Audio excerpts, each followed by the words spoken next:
என் அன்பு சகோதர சகோதரிகளே, தவக்கால ஆன்மீக பயணத்தின் 7வது நாளுக்குள் உங்களை அன்போடு வாழ்த்தி வரவேற்கிறேன். அற்புதமான ஒரு தவக்காலமாக இந்த நாட்கள் நமக்கு அமைந்திருக்கிறது. காரணம், ஒவ்வொரு நாளும் இறைவார்த்தையின் வெளிச்சத்தில் ஒவ்வொரு தீர்மானங்களோடு ஆண்டவரை நோக்கி அடியெடுத்து வைத்துக் கொண்டிருக்கிறோம். அதிலும் குறிப்பாக இன்றைய நாளில் நாம் சிந்திக்க இருக்கிற மைய கருத்து, நாம் யாருடைய விருப்பத்தை நிறைவேற்றிக் கொண்டிருக்கிறோம்.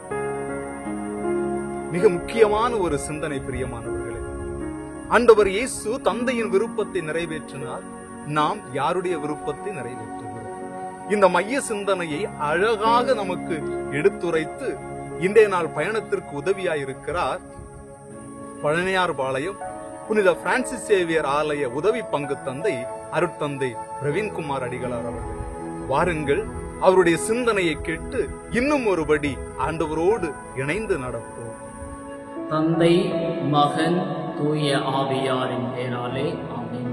இயேசு கிறிஸ்துவில் பிரியமான சகோதர சகோதரிகளே, உங்கள் அனைவருக்கும் ஒவ்வொரு இறைவனுடைய ஆசீரும் அருளும் என்றென்றும் இருப்பதாக உங்களை சந்திப்பதிலே பெருமகிழ்வு அடைகின்றேன். அனைவருக்கும் praise the Lord, praise the Lord, praise the Lord.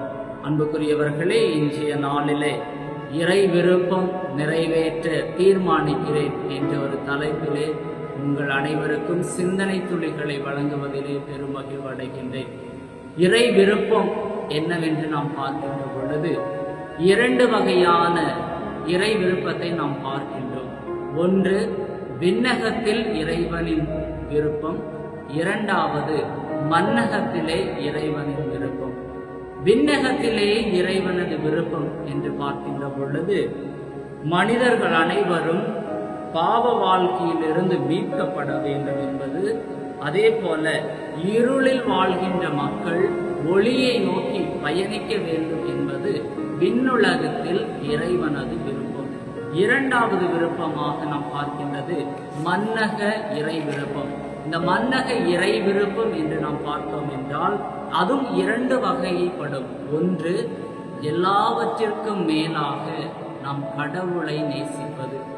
2வது, தன்னை அன்பு செய்வதை போல பிறரையும் அன்பு செய்வது என்பது இறைவனின் திருவுளம். இந்த 2 வகையான இறைவனின் விருப்பத்தை நாம் பார்க்கின்ற பொழுது, இறைவன் ஒவ்வொரு மனிதனையும் எவ்வளவு அன்பு செய்கிறார் என்பது நமக்கு இதன் மூலியமாக தெளிவுபடுத்தப்படுகின்றது. அந்த அன்பு செய்கின்ற இறைவன் தன்னுடைய ஒரே மகனிடத்திலே விண்ணக விருப்பத்தை நிறைவேற்ற அவரை இந்த உலகிற்கு அனுப்பினார். அவருடைய திட்டத்தை நிறைவேற்ற தன்னுடைய மகனும் அதை ஏற்றுக்கொண்டு இந்த உலகிற்கு வந்தார்.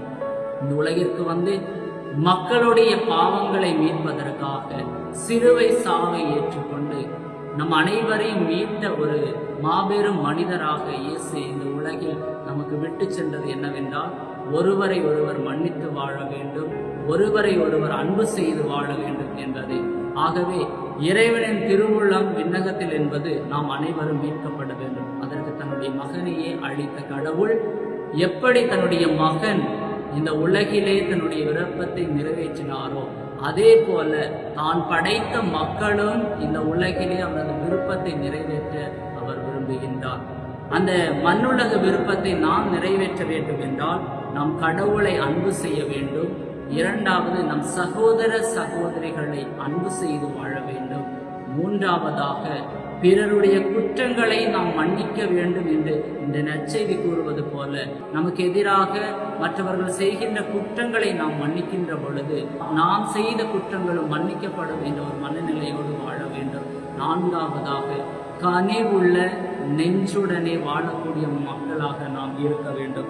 எப்பொழுது நாம் கனிவுள்ள நெஞ்சமுடைய மக்களாக வாழ்கின்றோமோ அப்பொழுது நாம் இறைவனின் விருப்பத்தை நாம் நிறைவேற்றுகின்றோம். இந்த சிந்தனை துளிகளை நாம் கொடுப்பதற்கு முன்பாக இந்த தலைப்பை நான் கவனித்த பொழுது, என்னுடைய குருத்துவ வாழ்வில் நான் என்னுடைய குருத்துவ வாழ்வுக்காக எடுத்த விருது வாக்கினை நினைவு கூர்ந்து அதன் வழியாக தியானித்துதான் இன்று உங்களுக்கு இந்த சிந்தனை துளிகளை வழங்குகின்றேன். என்னுடைய குருத்துவ வாழ்க்கையின் விருது வாக்கு என்னவென்று பார்க்கின்ற பொழுது, இறைவனின் மகிமைக்காகவும் மக்களின் நலனுக்காகவும் என்ற ஒரு விருது வாக்கை நான் எடுத்தேன். அந்த விருது வாக்கின் வழியாக நான் என்ன என்னுடைய வாழ்க்கையிலே குருத்துவ வாழ்க்கையிலே நான் தெரிந்து கொண்டது என்றால், இறைவனது விருப்பத்தை நிறைவேற்றவும் மக்களின் நலனுக்காக நாம் பணி செய்வதிலும் எந்த ஒரு எதிர்பார்ப்பும் இருக்கக்கூடாது என்பதுதான். எந்த ஒரு கைமாறையும் நான் எதிர்பார்த்து எந்த ஒரு பணியும் செய்யக்கூடாது. மாறாக இறைவனது விருப்பம் என்பது நான் இறைவனிடத்திலே நான் பெற்றுக்கொண்ட ஆசீர்வாதத்தை மக்களிடத்திலே பகிர்ந்து கொண்டு மக்களின் ஆன்மாக்களை மீட்டு இறைவனிடத்திலே கொண்டு வந்து சேர்ப்பதே என்னுடைய பணியாக இருக்கின்றதாகவே இந்த நாளிலே இறைவன் கொடுத்த இந்த உன்னதமான ஒரு கொடைக்காகவும் நான் இறைவனுக்கு நன்றி சொல்கின்றேன். இந்த சிந்தனை துளிகள் வழியாக நீங்களும் இறைவனின் திருவிருப்பத்தை நிறைவேற்ற பிறரை அன்பு செய்து வாழுங்கள். கடவுளை எல்லாவற்றுக்கும் மேலாக அன்பு செய்யுங்கள். பிறருடைய குற்றங்களை மன்னியுங்கள். இறைவன் உங்களையும் ஆசீர்வதிப்பார். இறைவனின் திருவிருப்பத்தை நிறைவேற்ற இந்த தலைப்பிலே நாங்கள் சிந்திப்பதற்கு எங்களுக்கு உதவியதற்காக உங்களுக்கு நன்றி செலுத்துகின்றோம். மனிதர்களாகி எங்களுடைய வாழ்விலை இறைவனின் விருப்பம் என்னவென்று நாங்கள் அறிந்து அதை நிறைவேற்ற எங்களுக்கு உதவியருளும். நீங்கள் இந்த நற்செய்தி வழியாக எங்களுக்கு எடுத்துரைத்தது போல பிறருடைய குற்றங்களை நாங்கள் மன்னிப்பது போல எங்களுடைய குற்றங்களும் மன்னிக்கப்பட வேண்டும் என்ற ஜெபத்தின் வழியாக நாங்களும் பிறரை மன்னித்து நாங்களும் மன்னிப்பு பெற எங்களுக்கு உதவியருளும். இதன் மூலியமாக நாங்கள் என்றென்றைக்கும் உமது வழியிலே உமது மந்தைகளாக வாழ உதவியருளும். எங்களை சாட்சிகளாக பயன்படுத்தும். இந்த ஜெபங்களை எல்லாம் எங்கள் ஆண்டவராகிய கிறிஸ்து வழியாக கொண்டாடுகின்றோம்.